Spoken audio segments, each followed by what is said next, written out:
ආයිබුවන් දරුවන් සරණයි ජයශ්‍රී ටීවී නාරමන සෙලු දෙනා ඉතාමත් ආදරයෙන් පිළිගන්න අදත් අපේ වැඩසටහනට මම ඔබේ ප්‍රශ්නයක් අහනවා මැරෙන්න බයද දැන් බලන්න ඇති එකපාර වීඩියෝ පටන් ගන්න මම මැරෙන්න බයද කියලා අහුවාම මොකද මේ කියන්නේ යන්නේ කියලා සමහර අය කියයි ඔව් බයයි සමහර අය කියයි ඔව් මගෙන් අහයි මම බයද කියලා කවුරුත් නැහැ කිව්වොත් මරණයට මුහුණ දෙන්න සිද්ධ වෙන කාට ඒ නිසා මේ මරණය කියන එක සුන්දර එකක් කරගන්න නම් ඔබ සුන්දර විදිහට දහමට අනුව ජීවත් වෙ යුතුයි. එහෙම නැත්නම් කොයි වෙලාවෙන් හරි මායя ඔබ කරයිනේ. ඒ නිසා මායя කොයි වෙලාවෙද එන්නේ කියලා කොහොමද හොයාගන්නේ? අපිට හොයාගන්න විදියක් නැහැ.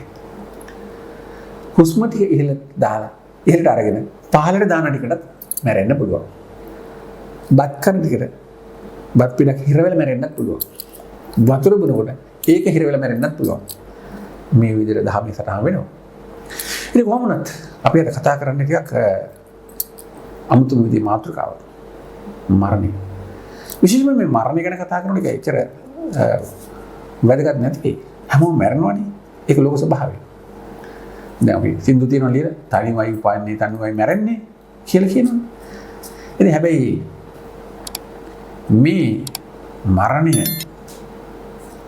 අප්‍රසන්න විදිහට මරණයක් වුණොත් එහෙම මොකද ඒ කියන්නේ?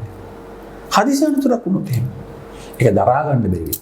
වයසට ගිහිල්ලා මම ප්‍රශ්නයක් නැහැ. මොකද වයසට ගිහිල්ලා කවුරුත් මැරෙනවා. දැන් බොහොම අමාරුයි. ගෙදරි ගගා යන්න බෑ වකුටු වෙලා කකුල් නොණ්ඩි ගගා. ඉතින් එහෙම වෙනකොට තමයි කියනවනේ මැරුණ මේ ඉන්නවට වඩා හොඳයි මැරුණා නම් කියලා එහෙම කියන අයත් ඉන්නවා.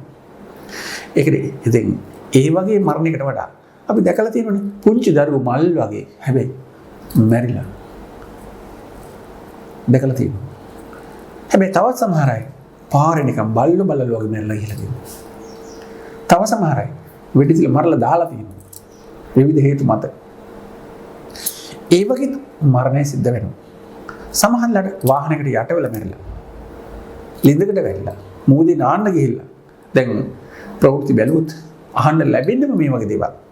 ඉතින් නිතරම මේවා හරිය නිකන් සාමාන්‍ය දෙයක් බවට පත් වෙලා තියෙන මරණය කියන එක. මේ මිනිසාගේ මරණය. පුද්ගලෙක් මරනවා කියන එක ඇත්තට දෙයක් නෙවෙයි වගේ දැන්. සාමාන්‍ය කරන වෙලාව. දැන් කවුරුත් කියවල එක ගණන් ගන්නෙත් නෑ වගේ. ඇයි එහෙම මරණයට අපි ගොදුරු වෙන්නේ? ඒ මරණය අපි ලියාගෙන ඇවිල්ලාද තියෙන්නේ එහෙම? එහෙම නැත්නම් අපි නොසලකීලාද? නැත්නම් මෝඩකම? මොකද්ද කියලා අපි කතා කරනම සූදානම් වෙන්නේ. මේ මරණය ගැන අපි කතා කරන බලාපොරොත්තු වෙන්නේ. විශේෂයෙන්ම අකල් මරණ. අපි මේකට අකල් මරණ කියමු. එහෙම නැත්නම් හදිසි අනුතුරු නිසා මරණයටපත් වීම ගැන තමයි අපි කතා කරන්න බලාපොරොත්තු වෙන්නේ. එතකොට මේ විදියට මැරණ එක පිළිබඳ කොහේ හරි ලියකියවිල්ලක් තියෙනවා නම් ඒ කේන්දරේ මිසක් වෙන කොහෙවත් සටහන් වෙන්න විදියක් නැහැ. කේන්දරේ සටහන් වෙලා තියෙනවා ඔබේ අකුසල ශක්තියින් පිළිබඳ. මැරෙන කාලවකවානු දක්වලා තියෙනවා. මැරෙන්න හේතු දක්වලා තියෙනවා. මේ විදියට මැරෙන්න අවස්ථාව තියෙනවා කියලා. පිපාසයෙන් මැරෙනවද? දුක් විඳලා එකතැන ඉඳලා මැරෙනවද? එළිලා මැරෙනවද? සේදිවි හානි කරනවද? හානි කරගෙන මැරෙනවද? තමන් විසින් මැරෙනවද? හදිසි අනතුරකින් මැරෙනවද? මේ විවිධාකාර විදියට වෙන දේවල් වල ගින්නෙන් මැරෙනවද? ඒ වගේ සටහන් වෙනවා කේන්දරවල. ඒක නිසා මේ කේන්දරේ කියලා කියන ඉතාම වැදගත් දෙයක්. එහෙනම් විශේෂයෙන්ම හදිසි අනතුරක් වෙන්න නම් අඩු ආයුෂෙ මැරෙන්න නම් ඔබ ප්‍රාණඝාත අකුසල කර්ම කරලා තිබිය යුතුමයි. ඒ ප්‍රාණඝාත අකුසල කර්ම නියෝජනය වෙන්නම විශේෂයෙන්ම අඟහරු ග්‍රහය. ඔබේ ලේ ධාතුට අධිපති ග්‍රහයයි. ග්‍රහය දුර්වල වෙන්නේ ඔබ ප්‍රාණඝාත අකුසල කර්ම කොහේ හරි කොනක ඔබ ගෑවිලා තියෙනවා. ඒ ඔබට යහපත් කර ගැනීම සඳහා අවශ්‍ය කරන පිළියම් කිරීම තුළින් ඔබට වළකින්න හැකියාවක් තිබෙනවා. ඒක බුදුරජාණන් වහන්සේ දේශනා කළ තියෙන සම්‍යක් ප්‍රයෝග කිරීම සහ බලවත් කුසල් කිරීම තුළින් අර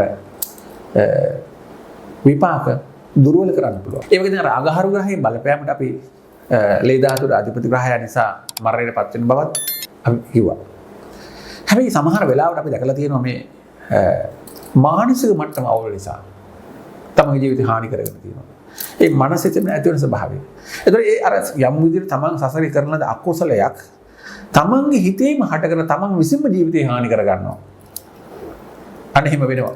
සමහරව එල්ලීලා මැරෙනවා. ලිදට පැනලා මැරෙනවා. තමන්ම ගිහිල්ලා කෝච්චියට බැලලා තියෙනවා. නැත්නම් වාහනයකට පනිනවා. මොකක් හරි හේතුවකට බෙල්ල කපාගෙන මැරෙනවා. නැත්නම් ඔය නිදිමත ටිකක් බීලා මැරෙනවා. ඒතර ඒ මරණය සිදු වෙන ආකාර පිළිබඳව ඒ ධර්මයේ සටහන් වෙනවා. තමන් විසින් තමාගේ හිතේ හට ගන්නවා මේ අකුසලේ. හටගෙන තමන් මැරිලා යනවා. අනේ ඒකත් හේතුවක්. තවත් එකක් තියෙනවා. අපට විපාක දෙන්න තියෙන අකුසලයක් තියෙනවා නම් ඉතින් අපිට ඒ අකුසල හිත පහළ වෙන්නේ නැහැ. අපිට හිත හදලා කොහොම හරි ඉන්නවා. හැබැයි තව කාගේ හිතේ හට ගන්නවා අපේ අකුසල ගිහිල්ලා හට ගන්නවා. ඒ කොහොමද? ඔන්න අල්ලමු විතරයි තරහ වෙනවා. අපිට කොඩි විනියක් කරනවා. අපි මරණයටපත් වෙනවා. ආබාධ වෙන්න පටන් ගන්නවා. ලෙඩක් හැදෙනවා. තව කාගේ හරි හිතේ හටගෙන ඉවල තමන්ට වෛරය සිතුවිලි ඇති වෙන්න පටන් ගන්නවා. විවිධ ප්‍රශ්න ඇති කරනවා.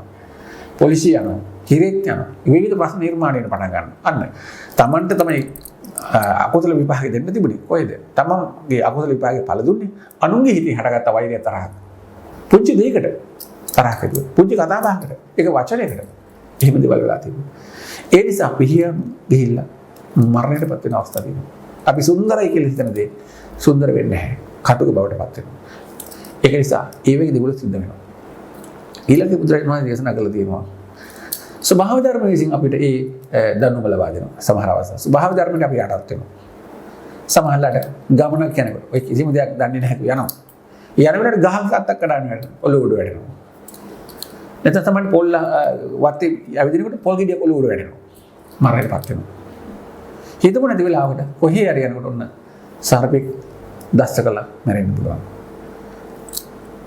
අන්න එතකොට බලන්න ඒ ස්වභාවික හේතුව සැකසෙනවා. මොකක් හරි හේතුව සැකසෙනවා. නැත්නම් අකුණක් ගහලා මැරෙන අවස්ථාව අපි දැකලා තියෙනවා. මේ ස්වභාවික හේතුව. ඉතින් ඒ වගේ දැන් හිතන්නේ නැති දේවල් සිද්ධ වෙනවා. මේ ක්‍රමෙ තුමට මරණයටපත් වෙන අවස්ථා තියෙනවා. ඉතින් මරණයට පස්සේ අවස්ථා ගැන කතා කරනකොට ධර්මයේ තවත් සටහන් වෙනවා මෙන්න මේ විදිහට. තවත් අපි අවස්ථා දැකලා තියෙනවා මේ මරණයටපත් වෙනකොට විශේෂයෙන්ම ඒ තමන්ගේ මානසික ශක්තිය දුර්වල කර ගන්නවා. මොකද මානසික ශක්තිය සහ කායික ශක්තිය දුර්වල වෙන අනිවාර්යෙන් මරණයටපත් වෙනවා. මානසික ශක්තිය දුර්වල කර ගන්නවා විශේෂයෙන් මේ මත්ද්‍රව්‍ය භාවිතා කරන අය. විවිධාකාර විදිහට තියෙන එක හඳුන්වන්නේ නැහැ මේ වැඩසටහනට මත්ද්‍රව්‍ය භාවිතා කරන අය එහෙම ගොදුරු වෙනවා කියලා අපි කියනවා. මොකද ඒක ඇත්ත. ඒකනේ විස්තර කරනකොට මේ වීඩියෝ එක දික් වෙන නිසා මම මේක කොට කරලා කරුණක් විදිහට විතර දක්වනවා. මත්ද්‍රව්‍ය භාවිත වෙන ඔබේ මානසික මට්ටම විකෘති වෙනවා. හේතුව හැම දෙයකම මුල් වෙන්නේ ඔබේ මනස, හිත.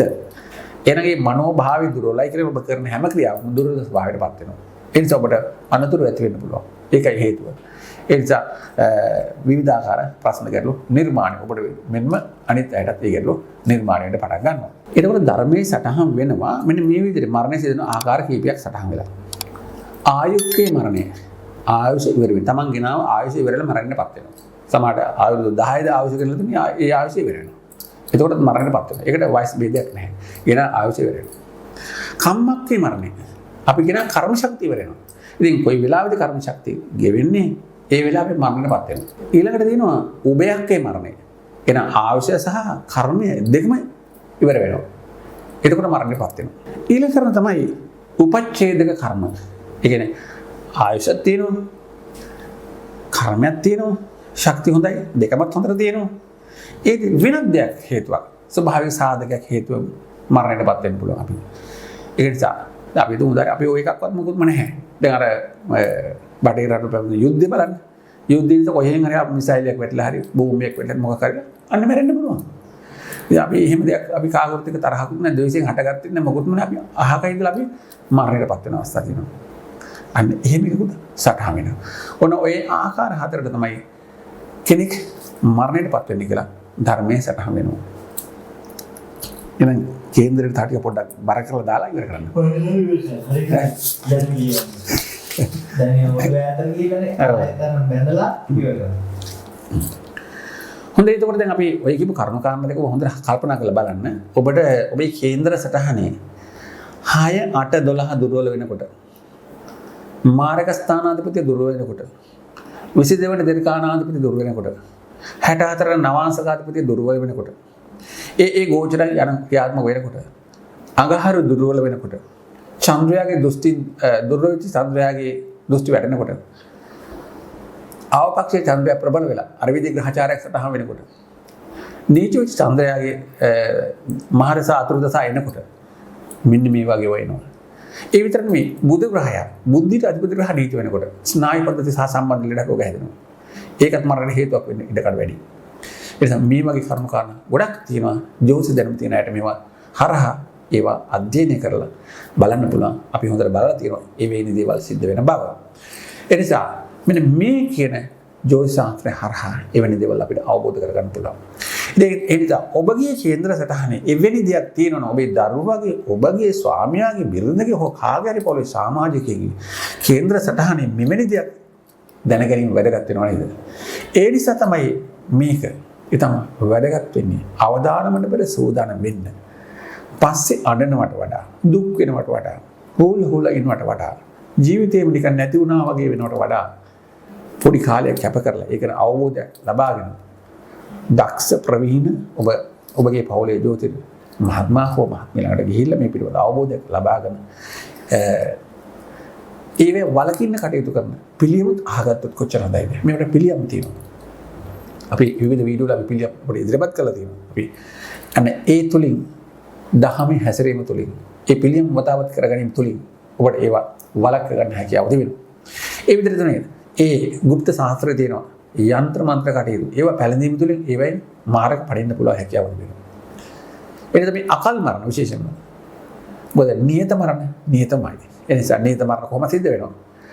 අකල් මරණ වලක්ව ගන්න හැකියාව තිබෙනවා. හොඳයි එවනම් අද අපි මේ වීඩියෝ තුලින් ඔබට යම් කිසි දැනුවත් භාවයක් ඇති කරන්න බලාපොරොත්තු වෙන්නේ මේ ජීවිතේ අවදානමට ලක් කරගන්න නැතුව ආබාධ නොවි ප්‍රශ්න ගැටලු එන එක නවත්තගෙන ජීවිතේ සාර්ථක කර ගැනීම සඳහා යනකොට ඔබට මුහුණ දෙන්න ගැටලු තමයි මේ තියෙන්නේ.